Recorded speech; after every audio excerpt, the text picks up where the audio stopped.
13 tahun bukan waktu yang singkat. 13 tahun aku menumpahkan seluruh hidupku demi seorang lelaki yang kini bahkan tak sudi menatap mataku. Namanya Arman. Lelaki sederhana yang dulu kutemui di sebuah warung kopi kecil di ujung kampus. Ia datang dengan senyum malu-malu, membawa semangat besar, dan impian yang belum apa-apa. Tapi di mataku, Arman adalah rumah. Dan aku siap menemaninya membangun apapun dari nol. Aku menjual semua perhiasan warisan ibuku, bahkan rela menggadaikan motor satu-satunya milik almarhum ayahku, hanya agar Arman bisa membuka bengkel kecil yang jadi cikal bakal usaha kami. Hari demi hari, malam tanpa tidur, tangis dan peluh kami lewati bersama.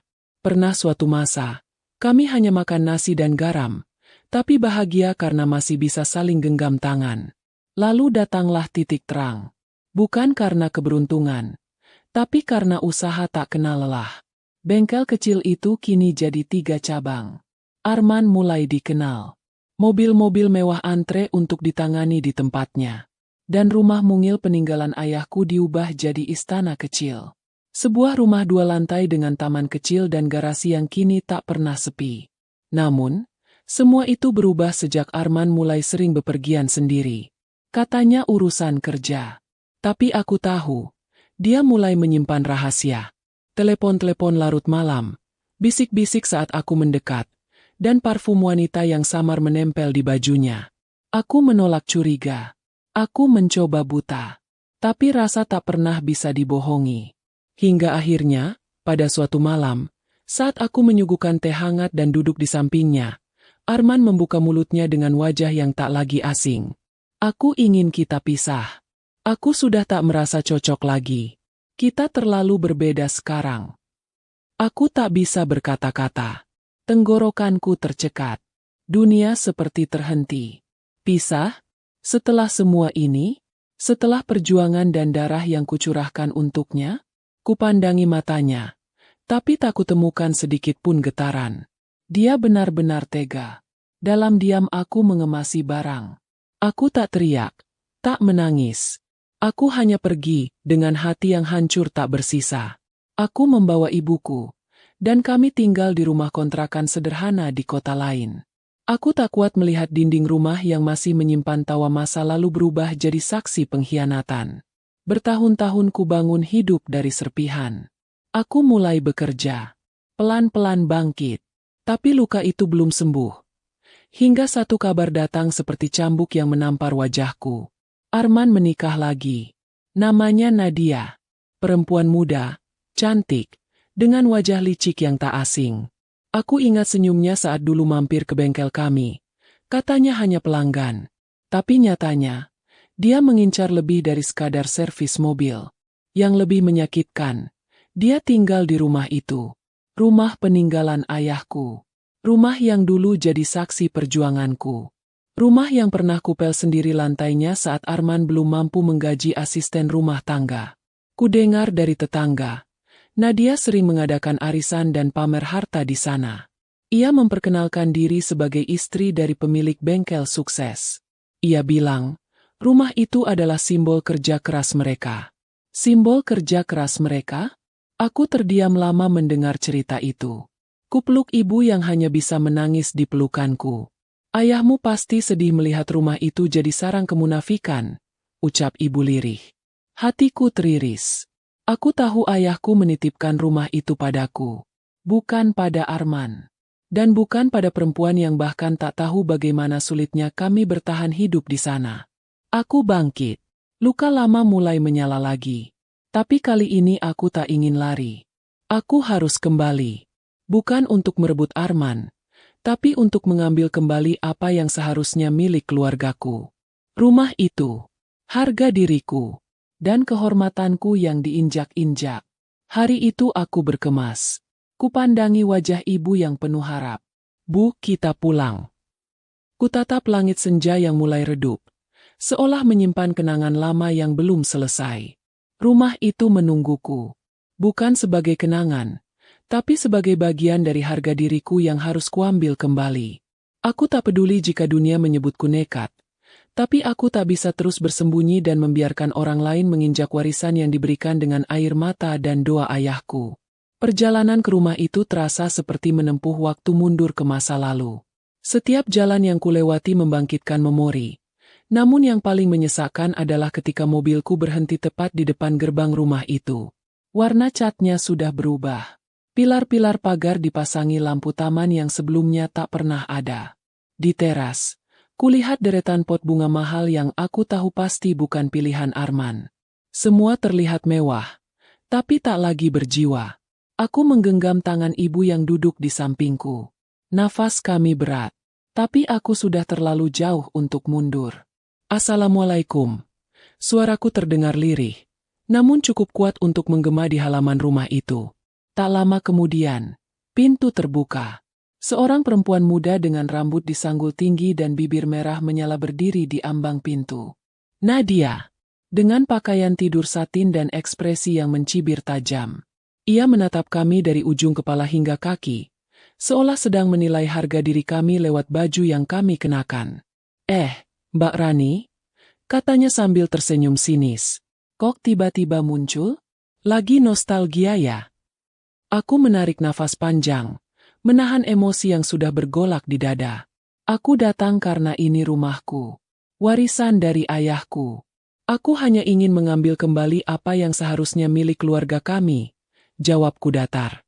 Nadia tertawa kecil. Tawanya tajam, menyayat, seperti belati. Rumah ini? Oh, maaf, bukannya sudah jadi milik suamiku? Maksudku, mantan suamimu. Kami tinggal di sini sudah lama. Mbak, kalau mau nostalgia, boleh. Tapi jangan lama-lama ya. Ganggu pemandangan. Darahku mendidih. Tapi aku masih mampu menahan diri. Aku tahu ini bukan saatnya meledak. Aku punya surat warisnya. Hitam di atas putih. Rumah ini tak pernah dipindah nama. Arman hanya tinggal di sini karena aku izinkan. Dan izin itu sudah kutarik. Wajah Nadia berubah pucat sesaat. Lalu ia cepat-cepat menutupinya dengan tawa palsu. Wah, Mbak main ancam-ancamannya sekarang? Dulu aja diam aja diselingkuhi. Sekarang sok galak. Ada-ada aja. Seketika pintu rumah terbuka lebih lebar. Arman muncul dari dalam dengan kaos oblong dan celana pendek. Ia tampak lelah. Mungkin baru bangun tidur. Tapi raut wajahnya langsung berubah saat melihatku. Rani? Gumamnya pelan. Ngapain kamu kesini? Aku melangkah maju. Aku datang bukan untukmu, tapi untuk rumah ini. Aku akan ambil kembali. Ini warisan ayahku. Dan tak akan kubiarkan kau dan istrimu mempermalukan nama keluargaku dengan menjadikannya tempat pamer kemewahan yang palsu. Arman terdiam. Tapi Nadia tak tinggal diam. Udah deh, Mas. Gak usah takut. Biar aku yang urus. Mbak ini cuma cari perhatian. Ibu yang sejak tadi diam, akhirnya angkat bicara. Suaranya pelan, tapi tegas. Nah Arman, kamu tinggal di rumah yang dibangun ayah Rani. Kamu dulu tak punya apa-apa. Rani yang bantu kamu. Tapi sekarang, kamu biarkan istrimu baru mempermalukan kami. Arman tertunduk. Tapi Nadia mencibir sambil mengibaskan rambutnya. Sudahlah, Bu. Jangan bawa-bawa masa lalu. Kita hidup di zaman sekarang. Semua orang bisa sukses kok, tanpa bantuan siapa-siapa. Aku hampir tertawa mendengarnya. Tapi aku tahu, ini belum waktunya untuk puas. Kalian bisa sombong sekarang. Tapi lihat saja. Besok aku akan datang bersama pengacara. Kalian akan tahu siapa yang seharusnya tinggal di rumah ini. Dan siapa yang harus malu karena sudah terlalu berani mengambil yang bukan haknya. Aku melangkah pergi. Tapi sebelum masuk mobil, aku menoleh ke arah Nadia dan berkata pelan namun jelas. Rumah ini akan kembali padaku. Dan kau akan menyesal pernah menginjakan kaki di sini. Ucapan itu mengendap di udara sore yang mulai dingin. Aku masuk ke mobil dengan dada yang masih sesak. Tapi kali ini bukan karena luka, melainkan karena tekad. Nadia boleh tertawa hari ini, tapi esok, aku akan membuatnya bungkam di hadapan orang banyak. Keesokan harinya, Pagi-pagi sekali aku duduk di ruang tamu seorang notaris yang dulu mengurus warisan ayahku. Pak Burhan, notaris tua yang masih ingat jelas bagaimana ayahku menitipkan rumah itu atas namaku. Ia memeriksa dokumen-dokumen lama, menggeleng pelan, lalu berkata, rumah itu tak pernah dialihkan. Masih jelas atas nama Rani Dewi Ayuning Tias. Tak bisa dipindah tangan tanpa persetujuanmu. Seketika itu juga, aku menghubungi seorang pengacara. Namanya Bu Ratna. Tegas, cerdas, dan yang paling penting, dia tahu rasa sakit seperti apa yang sedang kutanggung. Aku membawa semua dokumen, surat warisan, bukti catatan rekening lama atas nama bengkel yang dulu kami dirikan bersama, hingga foto-foto lama saat rumah itu masih dalam kondisi setengah jadi. Bu Ratna membaca semuanya dengan penuh perhatian, lalu tersenyum tipis. Kita tidak hanya akan rebut rumah ini. Kita akan buka semuanya. Dari awal. Hari itu juga, kami melayangkan surat somasi ke alamat rumah itu. Kutahu Arman akan gemetar melihat materai dan tanda tangan pengacara di depan pintu rumah yang katanya miliknya itu. Dan benar saja. Sore harinya, nomor Arman muncul di layar ponselku. Bukan Nadia, tapi Arman. Rani, bisa kita bicara baik-baik? Aku mengatur napas. Untuk apa? Tak ada yang perlu dibicarakan, kecuali pengosongan rumah. Kau punya waktu seminggu. Arman terdiam. Lama. Aku gak tahu kalau kamu belum memindah nama. Kukira, setelah pisah, kamu sudah apa, men? Potongku. Sudah lepas dari semua? Aku memang lepas darimu. Tapi bukan dari rumah ayahku.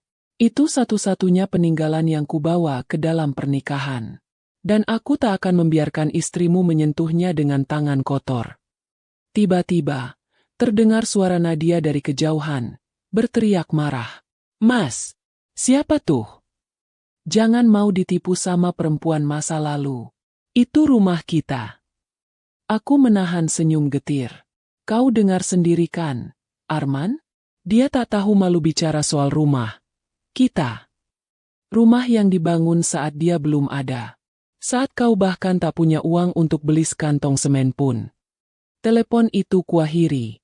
3 hari kemudian, aku dan tim pengacara datang langsung ke rumah itu. Aku mengenakan pakaian terbaikku, sederhana tapi anggun. Ibu berdiri di sampingku, menggenggam tanganku seperti saat dulu ia melepas aku ke pelaminan dengan hati penuh haru. Tapi kali ini, bukan untuk menyerah, melainkan untuk mengambil kembali apa yang menjadi hak kami. Begitu turun dari mobil, kutemukan Nadia berdiri di teras, mengenakan gaun tidur lagi, tapi kali ini dengan wajah pucat. Mbak Rani, ngapain bawa-bawa pengacara? Serius amat. Bu Ratna melangkah maju, membuka map dan menunjukkan surat resmi. Nama pemilik rumah ini adalah Ibu Rani Dewi Ayuning Tias. Tidak ada transaksi jual-beli, tidak ada pemindahan hak, tidak ada surat hibah. Anda menempati rumah ini secara ilegal. Jika tidak mengosongkan dalam waktu 7 hari, kami akan ajukan eksekusi melalui pengadilan negeri. Nadia tampak panik. Ia memalingkan wajah ke dalam rumah dan memanggil Arman. Mas, cepat keluar. Ini orang beneran bawa pengacara. Arman muncul. Wajahnya kusut. Kali ini ia tak mampu menatapku langsung. Aku minta maaf. Rani. Aku benar-benar. Aku gak tahu harus gimana. Aku melangkah maju. Kau tak perlu minta maaf, men. Kau hanya harus pergi. Dan bawa serta perempuan yang kau pilih itu. Rumah ini bukan milik kalian. Dan mulai hari ini, aku akan tinggal di dalamnya lagi. Nadia mendekat, mencoba membentakku. Tapi Bu Ratna berdiri di hadapannya, mengangkat surat itu tinggi. 1 langkah lagi, kami anggap sebagai perbuatan melawan hukum. Kami punya rekaman dan saksi. Silakan bicara di pengadilan nanti kalau ingin lebih malu. Aku membuka pintu rumahku. Ya, rumahku. Aroma masa lalu menyergapku begitu aku masuk. Tak ada yang berubah banyak. Tapi rasanya seperti luka lama yang kini tak lagi berdarah. Di balikku, Nadia hanya bisa terdiam. Dan Arman hanya mampu menatap lantai, tak berani bersuara. Saat aku berjalan menapaki ubin yang dulu kupel sendiri saat hamil besar, ada satu bisikan yang berputar di kepalaku. Ayah, aku pulang. Bisikan itu menguat dalam dadaku. Tapi baru beberapa langkah aku masuk ke dalam rumah, mataku langsung tertuju pada hiasan dinding yang mencolok. Lukisan besar bergambar Nadia dan Arman berdiri di depan rumah ini. Dengan tulisan emas di bawahnya, "Rumah bahagia kami." Aku menahan nafas. Mataku panas. Tapi bukan karena luka, melainkan karena amarah yang kupendam selama ini akhirnya bisa meledak. Tanpa berkata apa-apa, aku copot lukisan itu dari tembok, kuletakkan di lantai, dan dengan kaki kanan, kuhancurkan kaca bingkainya. Suara pecahan itu memecah keheningan, dan membuat Nadia yang masih berdiri di luar menjerit kaget. Apa-apaan kamu, Rani? Itu mahal tahu. Aku menoleh. Suaraku datar, tapi mataku tak bisa berbohong. Lebih mahal harga diri yang kau injak selama ini. Nadia maju. Wajahnya merah padam, tapi belum sempat dia membuka mulut. Bu Ratna mengangkat ponsel dan merekam seluruh kejadian. Saya sarankan Anda mundur. Segala bentuk ancaman, pelecehan verbal, maupun penyerangan fisik akan kami proses secara hukum. Ingat, ini bukan rumah Anda. Dan mulai sekarang, setiap tindak tanduk Anda bisa kami bawa ke meja hijau. Wajah Nadia memucat. Ia melirik Arman yang berdiri di belakangnya. Menunduk, seperti bayang-bayang dari dirinya yang dulu. Aku melangkah ke ruang keluarga. Duduk di sofa tua yang masih ada sejak zaman ayah. Tanganku menyusuri sandaran kursinya. Tiba-tiba aku teringat saat Arman dan aku dulu duduk di situ, merancang masa depan bengkel kecil yang akhirnya membuat kami bangkit dari nol. Tapi sekarang, masa depan itu sudah jadi puing. Dan aku tak akan biarkan ada satupun serpihannya dipakai untuk memoles kepalsuan rumah tangga baru mereka. 1 minggu berlalu. Arman dan Nadia sudah resmi keluar dari rumah. Tapi ternyata, balas dendam Allah itu tak pernah datang sendirian. Aku tak menyangka, di hari Minggu itu, Nadia dan Arman muncul di acara komunitas pengusaha muda tempat dulu aku sering berbagi ilmu bisnis. Entah apa maksud mereka datang, tapi yang jelas, aku tahu acara itu akan menjadi panggung penghabisan. Karma akhirnya tiba. Aku diundang sebagai pembicara utama. Temanya tentang perjalanan bisnis dan menjaga integritas dalam keluarga. Sebelum aku naik ke atas panggung, panitia memberitahu bahwa Arman dan Nadia sedang duduk di barisan tengah. Mereka berdua tampak kikuk saat melihatku berjalan ke atas panggung dengan anggun, disambut tepuk tangan meriah dari para hadirin. Aku berdiri. Mikrofon di tanganku dingin. Tapi semangatku menyala-nyala. Saya pernah percaya, cinta bisa menyelamatkan segalanya. Tapi saya lupa, bahwa cinta tanpa kejujuran dan hormat, hanya akan berubah jadi jebakan. Dulu, saya membangun rumah tangga dari nol, membantu suami berdiri, bahkan memberinya tempat tinggal dari warisan ayah saya. Tapi balasannya adalah pengkhianatan. Seisi ruangan langsung hening. Banyak yang mulai menatap ke arah Arman. Termasuk seorang pengusaha senior yang dulu menjadi mentor kami. Aku melanjutkan. Saya diusir. Saya ditertawakan. Tapi Allah tidak tidur. Rumah yang mereka ambil, kini sudah kembali kepada pemilik yang sah. Dan yang paling menyakitkan buat mereka adalah, hari ini, saya berdiri di sini bukan sebagai mantan istri, tapi sebagai pemilik saham terbesar dari perusahaan yang mereka usahakan rebut, dan gagal. Terdengar bisik-bisik di bangku penonton. Nadia tampak gemetar. Arman tak bisa lagi menegakkan dagunya. Setelah acara selesai, banyak orang menghampiriku, memberi selamat, mengagumi keberanianku. Tapi saat aku sedang berbincang dengan beberapa tamu penting, aku melihat Nadia berjalan tergesa, menghampiriku. Mbak, tolong jangan bawa nama kami. Aku malu. Aku gak nyangka bakal begini. Aku menatapnya lama, lalu menjawab, masih dengan nada datar. Rasa malu itu, baru secuil dari apa yang dulu aku telan sendirian. Tapi bedanya, aku tidak pernah menjual harga diriku demi rumah mewah. Kau yang memilih jalanmu. Dan aku hanya mengembalikan semuanya sesuai haknya. Nadia meneteskan air mata. Tapi aku sudah terlalu jauh untuk iba.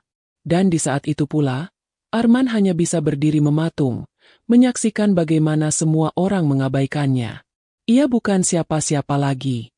Ia hanya masa lalu yang kini jadi contoh, bagaimana orang yang tamak, akhirnya kehilangan segalanya.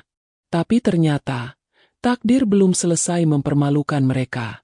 Karena Allah punya caranya sendiri untuk menunjukkan bahwa sesuatu yang diawali dengan pengkhianatan takkan pernah bertahan lama.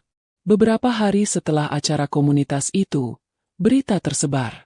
Bisnis Arman kolaps.